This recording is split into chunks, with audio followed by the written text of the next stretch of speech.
Politics. I'm talking with Kimberly Mohan today. She is a grower in the relatively new industry of hemp production. Welcome, Kimberly. Thank you, Paula. I'm so excited to have you here today. I think that I thought I knew a lot about this subject, but I think I'm going to learn a lot today. Yeah, I think it'll be fun. So you're fairly new to this business too. The whole business is fairly new, right? I am so new to this business, it's ridiculous, yes. Yep. I knew almost nothing about it before this past season. So is this your first year? Yeah. Oh, wow. Yeah, first year. Can you tell us a little bit just how the process works, first of all? I've always heard that hemp grows like weeds. Right? Well, it does grow like weeds. Yeah, I mean, that's what ditchweed is. It's leftovers from the hemp industry in the 30s and early 40s. But it grows from a seed, just like anything else. And do you plant it in the field like corn or soybeans? well, you can row crop it for people grow for the fibers, the real tall, thin types. You grow for the fiber, for seed, for consumption. Okay. Yeah. When you're growing it like we were for the purpose of growing the flowers, you don't grow it that way. We grew our plants about 7 feet apart. So you want small and bushy versus tall and... Yeah, depending on the variety. Ours were, about 4 feet tall and sometimes, yes, I guess some of them were almost about 6 feet wide when by the time we were done. We got planted a little bit late, so they weren't as big as they might have been, but they're sizable plants. The tall, thin ones can be about 12 feet tall. My goodness. So, yeah. The I mean, huge. But you're growing, you said you're growing for the flowers. Mm-hmm. So what does that mean? I mean, so you're not using the fiber in the plant. Nope. We hear that hemp can be used for virtually anything.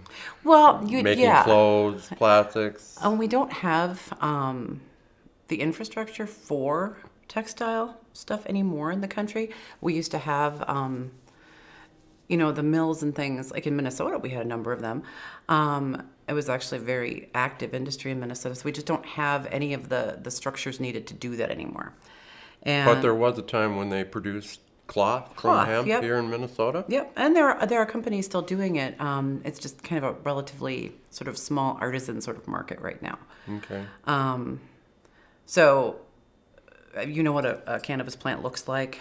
Yep. You get your, your leaves, and your little... Yeah, thank you. I did get my marijuana leaf today. Oh gosh, yeah.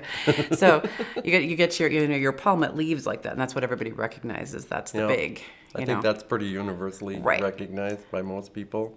Yep, but what's actually used if you're going to be using it for the CBD for extracting that type of thing, for consuming for that purpose, is the flowers. Okay. So what do you do? So we have some samples of that. Mm-hmm. I mean, maybe we could take a look at that. Yeah. So this is a product that you market, right, and sell, right? Or you do market this, right? You do sell this? Yep, we do sell this. Yep, we've got there's one store in River Falls, Wisconsin. Puff Puff Glass sells our stuff, and then we do sell it, just to individuals too. So that is a T2. It smells really amazing. I know. It does smell amazing. Yeah, that's a T2. It smells like pot. Well, it's cannabis, marijuana. Just like, marijuana and hemp are both cannabis plants. The difference is legally is the THC level. So we're at 0.3%, at the time that they were tested, which was 30 days before harvest in Minnesota. You have to have them tested by the state of Minnesota. And so they were 0.3% or below by weight. I think ours came out around 1.1112-ish. So that you're talking about a percentage of THC. Mm-hmm. Yep. So these are very high CBD, but very low THC. Yep. Okay, so some states marijuana is legal. What would be a comparable percentage in that type of product? The legal, like in states legal where marijuana that people smoke to get a psychoactive effect or get high. Well, there are some types now that are being bred to have something like 30% THC, which sounds absolutely shocking to me. I can't imagine what that would be like to consume that. It's a lot. And of course they do have consumables as well. So that is that the kind of so are they concentrating that, or is that kind of? Yeah, my understanding is that the consuming something like the gummies or baked goods or whatever with the high THC marijuana in it can be actually unexpectedly potent. You kind of want to be careful when you're doing that because it can be concentrated in such a way that you might get an effect you weren't expecting. So how about the natural plant? So like the flowers we just looked at compared to a psychoactive plant from Colorado or Washington or California. What about it? What do they look like? No, I mean in terms of THC content. I'm interested in this because I'm interested in what the laws are around this. It's got to be, at the federal level, hemp has to be below 0.3%. Right. Yep. And at this point, the way the regulation reads, it has to be at all times. From the time that it's tested, harvested, processed, it has to always remain below 0.3% by weight. And so that's concentrated in certain parts of the plant, right? So the leaves aren't probably have virtually no THC. No, and those can be processed for those things that kind of, if you're going to do the extraction, whatever, for CBD oil and things, you kind of churn up the whole business. But, if you look at, you can kind of see it on these. Yeah. Yeah. If you look at them closely, you can see, I'll send you. If you look closely, you can see there's little tiny kind of specks on there. Okay. And those are, kind of where that's concentrated. Oh, okay. And I can't think of the word off the top of my head. They're called something. So if I took kind of powder from all those little specks, that would be they're very sticky. Yeah.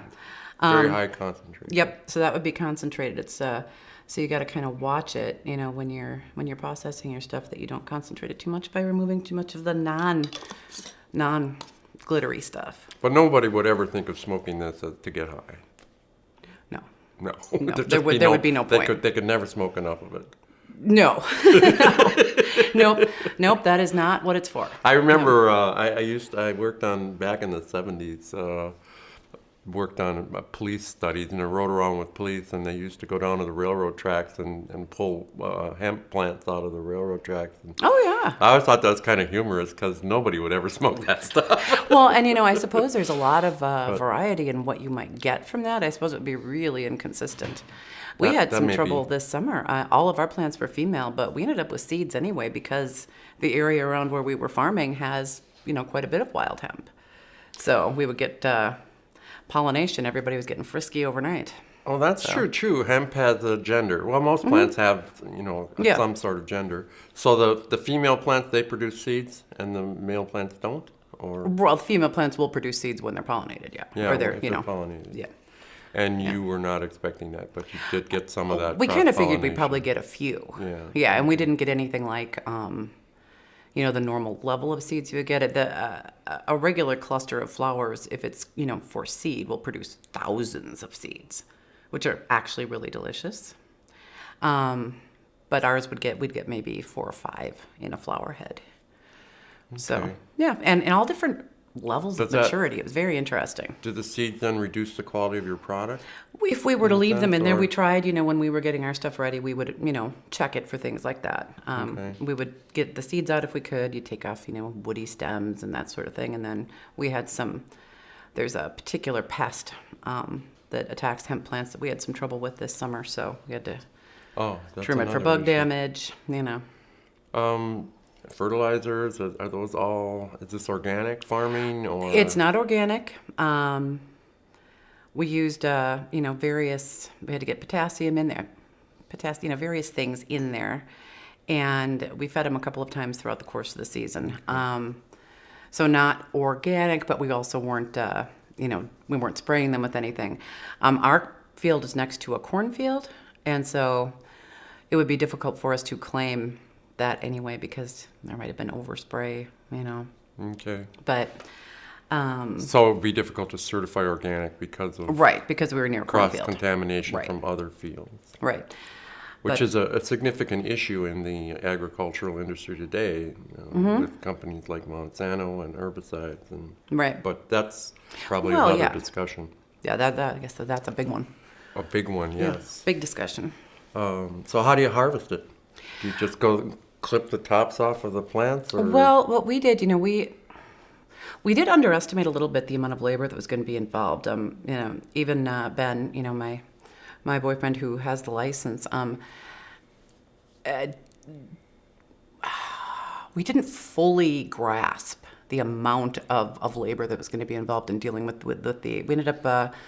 We started out with 450 plants, ended up with about 420 at the end, which was Okay. kind of 420.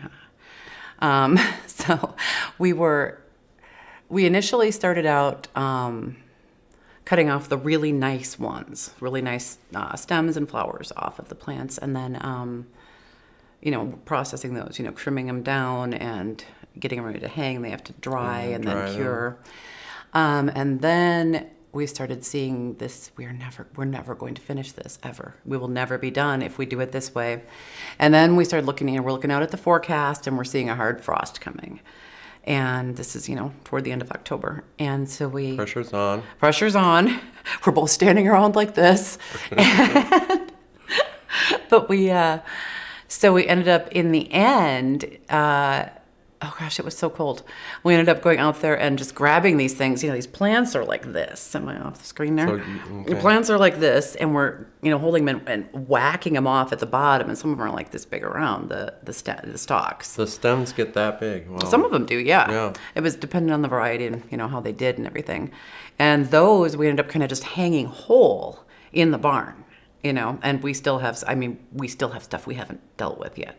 It's the end of February and we still have things to deal with. They've been kind of freeze drying out there almost. They're actually doing okay, but they're, we Is that a couldn't good get way done. to process? How does that impact the quality as well? Well, so far, the quality continues to be good. What we have gotten processed, when we get it to a point where we can at least get it into a container, then we store it with these Belvita packs, which I'm not sure if you're familiar with them, but they're a two-way humidity pack. Okay. They Not- both not give familiar and with take those, but moisture. okay. And those, ours are 58%, so it keeps them at this kind of pliable, not dry, not wet, kind of just soft. And they're soft but dry, kind of. There's a particular texture they're like, and I can't think of what it is. These humidity packs you're talking about? And You're that's talking what it about- keeps the plants at. So you get this texture to them that isn't crunchy exactly. It's kind of squashy. Soft, yeah. Yeah. So you can still, burn it, however you want to deal with it, but it's not, it's not crispy. So this product is primarily for CBD then? Yeah. Yep. It's a high CBD product, and that's, we have some big fans of it. People really like it. And the way to ingest this product then would be by smoking it in a pipe or a... Hi. Hi, Kevin. How are you doing? We're talking about hemp today. So let us know if you have any questions. I'm learning a few things myself here today. Oh my gosh. If you'd asked me this a year ago, I'd have no answers. No answers. No Yes. answers. Well, that's why I asked you today and not a year ago. So or vaping, I suppose. Yep. Right. Yeah, and I think vaping is, my understanding is that, as there's no combustion products, Yeah. it doesn't, it wouldn't create the irritation for people with, respiratory issues. Who, you want to see it again? Another big, What was that? the flowers, the product. Yeah. You want to? It just smells really good. I know. I can't. It smells I can't so believe it. good. And of course, can we ask how much a jar like this would go for? So that is a 1/4 ounce, and we generally sell those like retail for $50. Okay. The 1/8 jar is the other one we're looking at, and those we do for 30. And it depends on if it's wholesale, if we're selling it versus retail, versus if it's somebody who really needs it for some reason, we actually give quite a bit of it away. And do you Yeah. sell it online, or do you have There's a whole a nother reseller, or? Well, we have the Puff Puff Glass in River Falls has it, and then otherwise it's primarily word of mouth right now. One of the issues we've run into just is that no banks want to work with cannabis businesses. I've heard of that. And we did find a yeah. bank to work with us, but it's kind of in process. And so you also then have to get a payment processor who will work with a cannabis company. And so being able to sell it online has been just very stressful. I got the website already. It was all set. It was beautiful. Took all these wonderful photos of the girls, we call them. I call them. And now it just sits there, you know. So so is it a cash business? I mean, I've heard stories about the businesses in Colorado, for example, where it's entirely cash and they're hauling around. Yeah, Huge amounts pretty of much. cash, Yeah, so- and that's what most And that's most true of of us the are hemp ending up industry doing. as well. Yeah, yep. Right now, and because just the banking industry, I guess, really hasn't had any reason yet to really catch up with the regulation. Mm-hmm. So yeah, a lot of cash. Yeah, which makes it hard. It also makes it feel kind of dodgy, and it's not dodgy. It's a perfectly legal business. It makes it seem, like Like you're dealing drugs. like you're dealing drugs. Yep. Yeah. So Yep, my mother was horrified. we're still a long ways from legal marijuana in this country, even though we have, I don't know, almost at least a half a dozen states now, or 8 or 10 states. Yep, Illinois being the latest there, I think. But so I'm kind of still interested in the regulatory complexity of it. No kidding, Kevin. Yes, we definitely. Yes, Kevin. Yeah. Totally. I'm really optimistic that we're going to get there. I'm a child of the 70s. I'm a flower child of the 70s. And that's all we want to do is end the war and legalize pot. You can see how far we got. But it's coming. I mean, clearly it's coming. Minnesota's probably going to be one of the late states. It looked like there was a bill introduced, I think, last legislative session. Yeah. It'll be introduced again this legislative session, but it doesn't look like it's going to pass. So. No, there's just a huge amount of Republican resistance to it, you know, in Minnesota. So Even medical marijuana. I don't know if you're familiar with medical marijuana. yeah, Very significant restrictions on who can get it and how you can get it and what the who can grow suppliers it, who can do. have it, and So it and sounds it's like so you're- expensive. And expensive, yep. Yep. It's not like growing it in your backyard and just having Right. an instant source of relief to however it's benefiting you. But it sounds like you're dealing with kind of the similar issues, right? The people, there's so much anxiety about psychoactive marijuana Yeah. that just spills all over the whole industry. Well, it does, because there's just simply, I mean, it was like when I came in and I was, had the jars there. It's like, we probably shouldn't have this on screen. It's like, yes, this is actually a legal product. There's aside from, lack of understanding of cannabis as a whole, of marijuana as a whole. Hang on just 1 minute. Yeah. Because I think Kevin here is making a good point about Bernie Sanders. Yep. I think he has specified that as one of his 10 objectives for day one. Yep. Was to.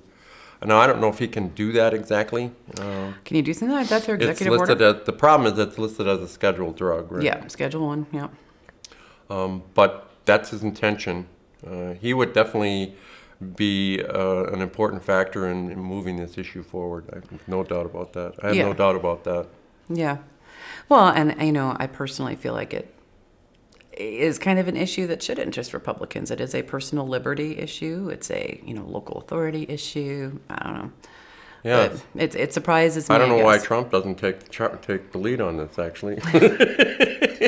Who knows why Trump does or doesn't do anything? Who does? Yeah, Yes, that is a mystery that's to us true all. too. Well, I lost my thought there. I shouldn't have brought up the president. Yeah, don't bring that up. It makes it hard to talk. Well, we were talking about the market Oh, and everything. the civil rights issue. Oh, yeah. Yep.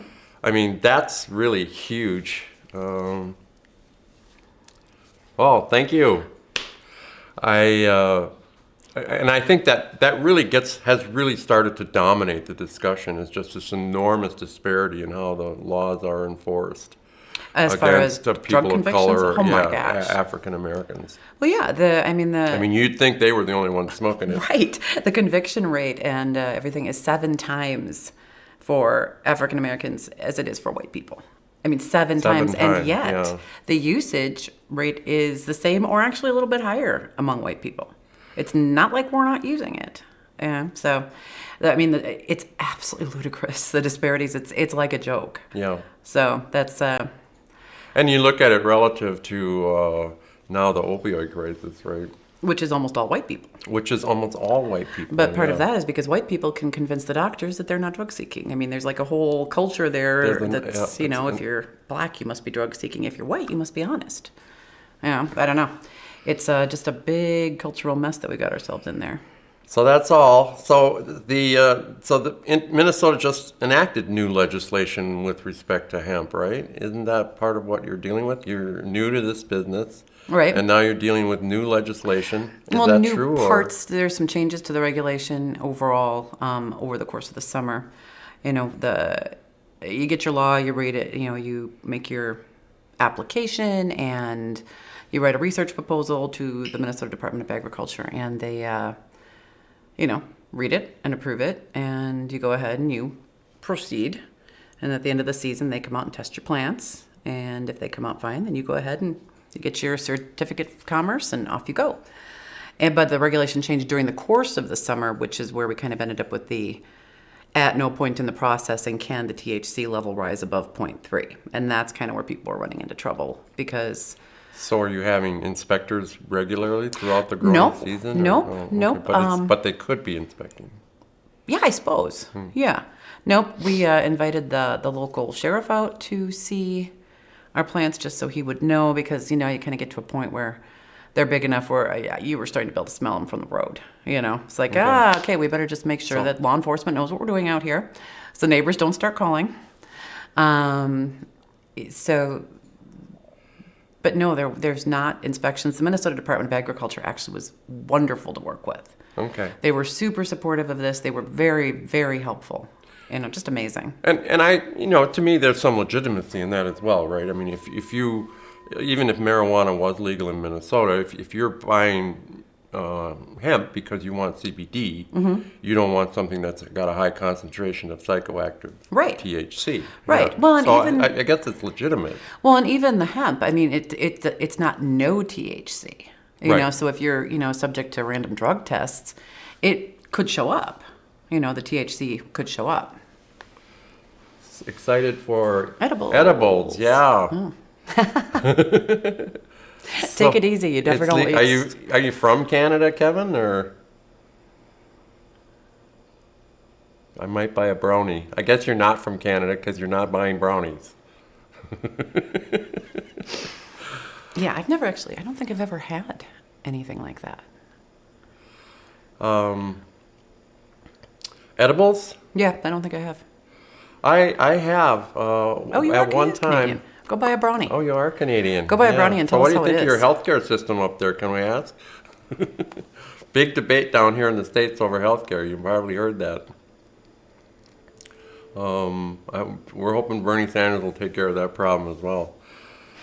But I was on my way back from Germany.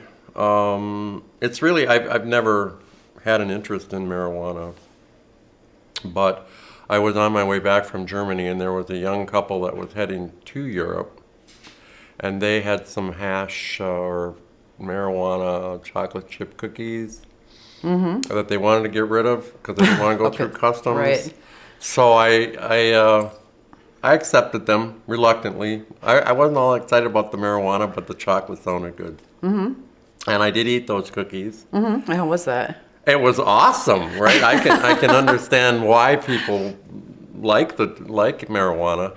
I got on a plane. It was a beautiful full moon lit night. And I just sat back and listened to the hum of the engines, and yeah, it was very, very relaxing. Okay. How many did you? I don't even know how you know how much is in them. I have no idea how much was in there. I had 2 cookies. I don't know if that was the right dose, if I was supposed to eat them all at once. You have no idea. Your guess is as good as mine on that. So yeah, I've tried, like Bill Clinton, I have tried it, but... You didn't. But I didn't smoke it. No. You didn't swallow? So, yeah, I'm definitely in favor of legal marijuana. Well, whether or not you want to use it, I And have that's- actually most of the time very little interest in it myself. Yeah, It's just I I don't- think it should be legal. Yeah, yeah, I'm not interested in it either. Alcohol was my drug of choice. I gave that up about 10 years ago as well, so I don't Yeah, I really tend to need it. abuse substances, so mostly I avoid them for the most part because I'm just inclined to, Yeah. not use them in any sort of moderation. And people make that comparison too when they talk about the impact of alcohol abuse on our culture versus the potential for marijuana abuse. There's Right. just no comparison. Yeah, no, it's well, I mean, alcohol is, straight up Horrible drug. horrible. Very, yeah. Yeah, I mean, there are some benefits to certain things, certain things in wines, etc. There, we discover more things, more components of stuff as time goes on, but It's a nice social lubricant for those that can, drink socially. It's yeah, not bad. enjoy it moderately, but I mean, prohibition didn't work for that either. Yeah. So it's not working for And marijuana. it's not working for marijuana. No. I was talking to one person down in Blue Earth County, I think it was in Blue Earth County, who I never found out why. I still need to get down there and visit with her, but she had to destroy her entire crop for some reason. Oh, yeah, that's the THC level must have been too high. Is that Yep. probably what happened? I mean, That if seems she like the most legally had to likely- destroy it, that would be the reason. Yeah. Yeah. Okay. Yeah, that's, it's not in compliance then. And I think that there were just a handful of people, I think, this year. That, it's important when you're going to grow it, you can examine the genetics of where you're getting your plants from. And Ben did a lot of research into that, where we got our plants from. We had relatively good reason to think that our plants would successfully achieve maturity and remain below that 0.3%. So No you guarantee. So you start with plants from Well, a you grower? can start from seed. We started with clones and seedlings. Okay. So we had 2 of our varieties were seedlings and 5 of them were clones. So, So who produces those? I mean, is there a business or an industry in Minnesota that actually greenhouses or? well, yeah, but they're getting them from growers in different places. We got 5 of our varieties. Any of the ones that are called FL, like this one here is an FL70. That's a First Light. Those are from Sunrise Genetics in Colorado, Okay. and that was a clone. And they were able to, demonstrate over the course of several generations that these plants were remaining at this level. They could show numbers, and then the other 2, I think both of them were from the Boring Hemp Company, and those ones were seedlings. They were started from seeds. All of them came to us like as a 4-inch plant. All right. Is there anything else we need to know about hemp at the present time? I don't think there was anything we needed to know to begin with. I didn't need to know any of that. You didn't right? really need to know any of it. I think you were cooking along fine I'm without not that sure. information. Now you're starting to sound like a politician. The show is really about politics, of course. But, Right. So that's why I'm kind of interested in some of the regulatory things and the market potential and Graves for Starbucks. So you think they're going to be putting THC in the coffee at the coffee bars? There actually is like CBD coffee out there. I heard, maybe it's just a rumor, but I heard that Coke was making arrangements with some of the Canadian growers. It is legal in Canada, right? That's Yeah. my understanding. To have a THC variety of Coca-Cola. Oh my. So I suppose Starbucks could do the same thing. Well, it didn't. right? I mean, Coke has had other psychoactive substances in it before, so. I think that's going to be problematic, though, from a regulatory perspective, with people driving around drinking Yeah. lattes with THC in it. Yeah. Yeah. Oh yeah. We gotta. I mean, I suppose it would end up being similar to who's going to be your designated driver kind of thing. Just like bars. Yeah. We do it all the time. Oh yeah. So. But would it correlate to, for example, open bottle, right? Can you have a THC Oh latte yeah. in Oh, your that's a car? good point. I have no idea. So, well, that'll be interesting how all that develops. I think that's one of the reasons it's going so slowly in Minnesota. They want to see how things go in Colorado and California and Well, Washington. And I see the legalization as potential for I mean, a real boon for rural areas, for towns that aren't going anywhere anymore. You know, you've got if you could, you know, have your big industrial farms, you know, for your fibers and everything, and then you could have, you know, limit grow sizes on the medicinal, recreational type stuff. You have the potential for having, you know, family-sized farms that are functional and, you know, creating new industry and life in these towns, you know, where people aren't living. Right there, you look at a solution for affordable housing. Nobody wants to move out to these towns, and yet how inexpensive is it to, you know, have housing in these towns? There's so many ways in which a new agricultural industry could be really beneficial if it was regulated right. And you know, that's one of my positions. I think that that growth in the small agricultural community has a lot of potential for the future of our economies. Things like organic farming is another example. I think I look at the North Shore, where there's a huge controversy in Minnesota over sulfide mining. And what are the alternative industries that can create jobs up there? One of them that comes to mind is agriculture, right? And greenhouse agriculture. You think of that as a kind of a cold zone, but they also have these enormous, basically warm water aquifers, right? Yeah. That could heat greenhouses. There's and it's a lot of interesting potential there. There is a lot of interesting potential. And I suppose you could grow hemp there as well. And hemp is actually THC, pretty resilient. I mean, it kind of grows under a lot of circumstances. It mainly doesn't like to be wet when it's young. You know, we had a lot of trouble with people losing things to flood and mold this season because it was so wet. So, and then the secondary industries, you said, like, we had mills. I don't know that Textile mills will mills. ever come back to the United States. It would be nice to have a U.S. textile industry. But it would be nice to have a U.S. textile industry. There's a lot of industries that would be nice to have in the United States. Yep. I think that's maybe part of the future trend, is that we need to start producing more of our own goods and services, or goods. We have a strong service economy. But particularly now with the COVID-19 virus in China, we're seeing the potential. What happens when our supplies are cut off? The economic impacts of supplier disruptions. Yep, you see that with oil production from time to time too. Like, whoops, what's going to happen here? Yep. So maybe that trend of exporting jobs and exporting our economy is starting to reverse itself. I certainly hope so. But we met initially. I want to show our video here before we go, and we've got about another 15 minutes. But we met originally, I think, about 2 years ago or a year and a half ago at I think we met at the Nonpartisan Party. Oh yeah, we did, because I was totally jealous because you had chicken and it was gone. I was like, she got the chicken, yeah. And we were talking, we had a good time with that. That was the first time I'd been to that party. Was that the first time? Yep. Yeah, I love that party. I think it's great. Oh my gosh, it's fun. And it just absolutely demonstrates that people can get along. Oh, geez. I've been dating a Democrat for the past 16 months. You know? Oh, and that's right. And you've been supporting the Republican Party. Some well, that's Republicans partisan would beg to differ. politics. That's where a lot of us are feeling, right? It's like, and I'm with the Democratic Party right now. Right. I've also been with the Independence Party and the Green Party, and so I have this intimate knowledge of partisan politics. Right.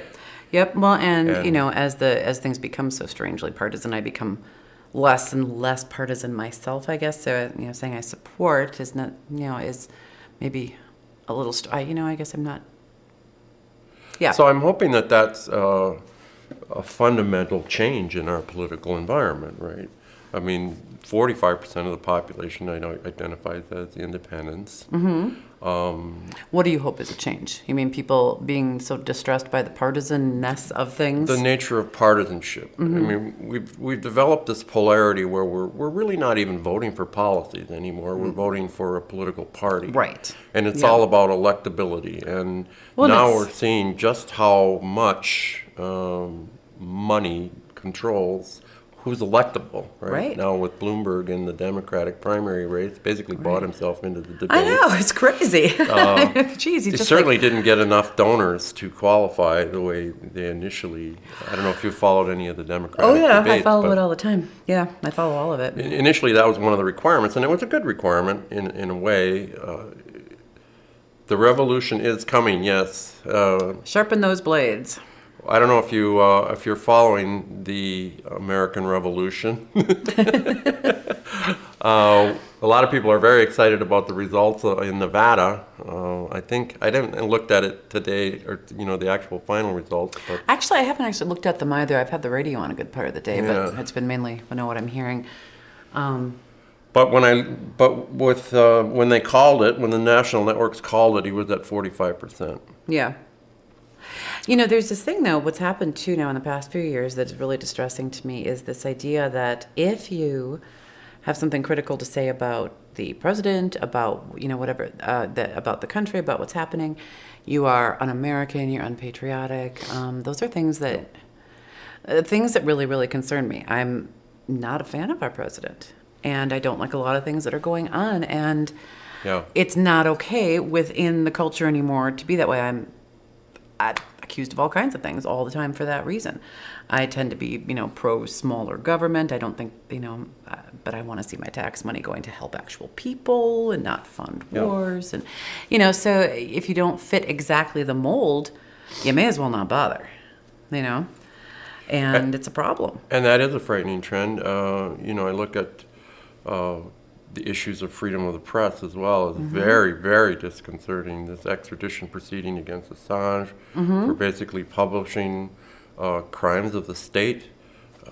Chelsea Manning, even the White House press, right? So the White House hasn't had a press conference in over a year. Right. Right? Yeah, it has been over a year. That is insane. Which is something people don't even notice. It's like our access to politics, to policy, is just disappearing. And I think part of that is because there's really regular statements being issued by the press secretary, but the president is constantly issuing statements, like all day long. So I feel like we're not missing the press conferences for that, because there's still so much input. But that completely eliminates the give and take. But what kind of input are we getting? Right. Well, it's all one-sided. And it's like, and maybe I can hold the press accountable for that, for accepting tweets as official White House press statements. Yeah, that's. Maybe we can hold the press partially accountable for not insisting on a formal channel of communication. Yeah. So that's another way of looking at that. And that is true. I mean, our press probably has more power maybe than it's exercising or could. Because we as the people could, demand this. We want to know these things. We want a press conference, Yeah, that's my concern. And so, some of his tweets are clearly very inflammatory. Some of them are clearly very false. Very emotional. Very emotional. Very few of them actually revolve around any type of meaningful policy statement. Well, and frankly, that's not the place where I want to get my policy information from anyway. Precisely. Right. So maybe the press should just be ignoring that channel of communication. I feel like it almost would go better if it did, because there's certain things that you do for attention, and Twitter is one of them. If someone is looking for attention, it's certainly happening. It is an attention-grabbing platform, right? It's a broadcast platform. Right. So. Now, I want to hear about your campaign a bit. Let's show that video, and maybe we can get some feedback from the audience here on what they think of it. So here it is. In the next 60 seconds, America will spend $600,000 on war. War is the most destructive force on the planet. War has failed to give us solutions to international conflicts. Climate is the modern-day challenge, and diplomacy is the modern-day solution. We need to abandon our 19th century ideas about war. A nation focused on war will neglect social priorities, climate action, education, healthcare, infrastructure, That's where we are today. We need a major shift in priorities in Washington. It's time to let go of the past and put the human race ahead of the arms race. The pride of American innovation ought to make us the global leader in climate action. The future of the planet awaits us. Let's not keep them waiting. I'm Paula Overby, and I do endorse this message. I want you to share it with friends and family, because this is a critical issue, and we all need to be aware of it.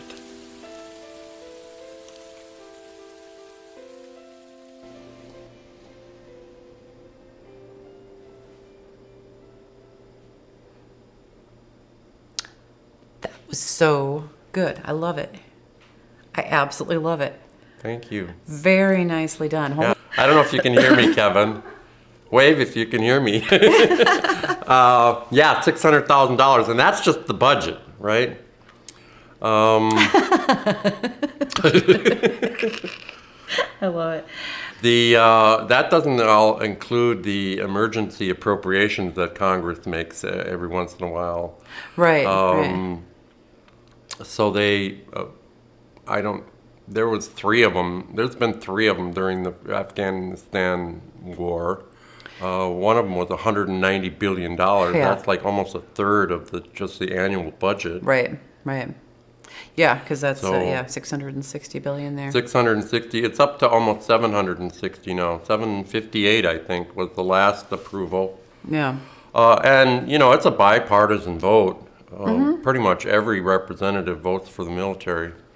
And And- I kind of get the idea that, we do live in a world where people tend to be warlike. We're not very nice overall a lot of the time, but we do have, there's got to be some limits.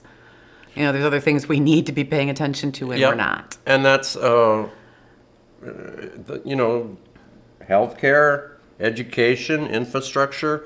Virtually everybody acknowledges that we're having some serious problems in those that we need change. Right. The debate seems to be about what would be the right change. Yeah, But, what's the good solution to these problems? Yeah. I very much agree with Bernie Sanders in terms of Medicare for all. There's just enormous inefficiency in the system. Healthcare is something I work on quite a bit. In terms of student debt, it's insane. It is insane. I've got two kids who are, college and Yeah. close to it, and it just makes me, Yeah. it's actually a nice time to be a, low-income single mom, I gotta say. Because you can get some benefits. Yeah, actually, my kids can actually probably go to school. I have one daughter in college. She's working on her second year master's. I'm sure she doesn't really want to disclose how much she owes, but she did tell me her interest payment was $350 a month. Yep. My husband was 43 when he died. We still had never paid anything on the principal for his student loans from 1993. So there's a government program now. I think it's 20 years or 25 years. I have to look into this in more detail. There was a 10-year program too, which I'm not talking about, that more people are familiar with. But so you pay based on your income, right? So you pay a percentage of your income on your loan, and after 20 years or 25 years, then the rest of the loan is forgiven, right? So that to me sounds like 25 years of indentured servitude. Yeah, essentially that's what it is, yeah. So we've abandoned a whole generation. My father got college education for free. I worked my way through school on a part-time job. Yep, my dad did too. Yep. Yeah, my mom didn't finish school, but my dad worked his way through school. I sometimes get a little tired of listening to politicians talk about their rags to riches stories. It was easy back then. It's not the same world. It's not the same Not the world. same It world. was easy back then. No, my generation. Relatively speaking, anyway. Yeah, my generation really is. Numbers-wise, Generation X were the first ones to not do better than our parents did Nope. for a long, long time. And my kids, my gosh, it's kind of terrifying looking at what. And now we've also created this society though where a lot of the most basic entry-level jobs require a college degree. What the heck? If we're gonna. Okay, let's see what Kevin had to say. Did you like the video, first of all? fully paid for imposing a Robin Hood tax on Wall Street. Yep, I am supporting that. This legislation is offset by proposing. Wealth tax? Yeah, we definitely need to end that speculative investing. For one thing, this is particularly true of Republicans. I don't know if you're still with the Republicans or not. At this time, I'm the chair for the Republican Party for my You would Senate think they district. would be all over this, right? They talk about free markets and competition, and this is supposed to be the nature of capitalism. Yeah.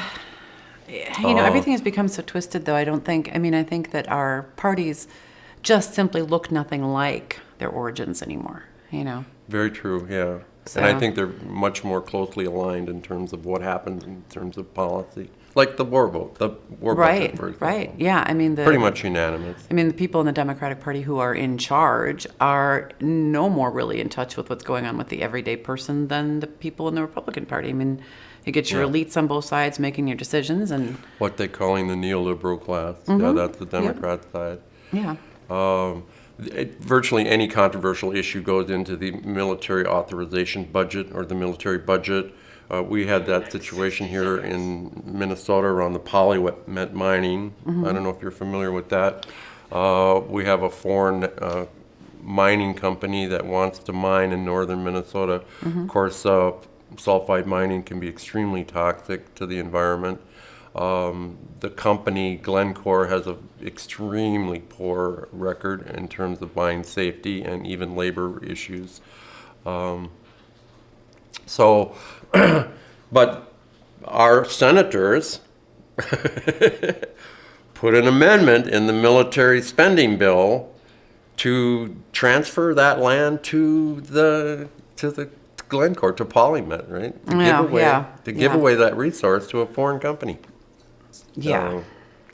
But that's an example of the kind of what I would refer to as corruption in Washington. It's just gotten out of control. Well, that really is what we keep coming down to, is that everything is so bound up and messed up with corruption and who's in whose pockets and for how much. And it really does seem kind of hopeless. I feel like we're getting to a point where there's such a disparity in what people think. Like Republicans are like, yay, we've got jobs. And the people on the ground are like, I have 3 of them. There's so many jobs available. We got 3, I got 3 jobs, yes. And I still can't pay the rent.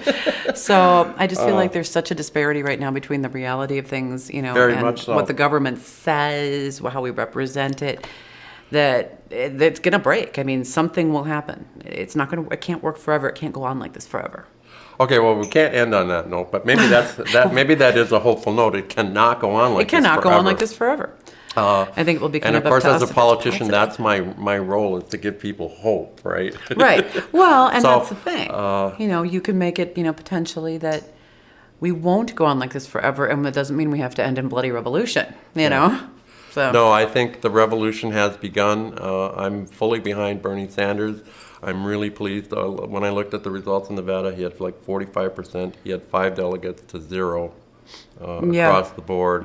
The remaining centrist candidates are totally splitting that vote.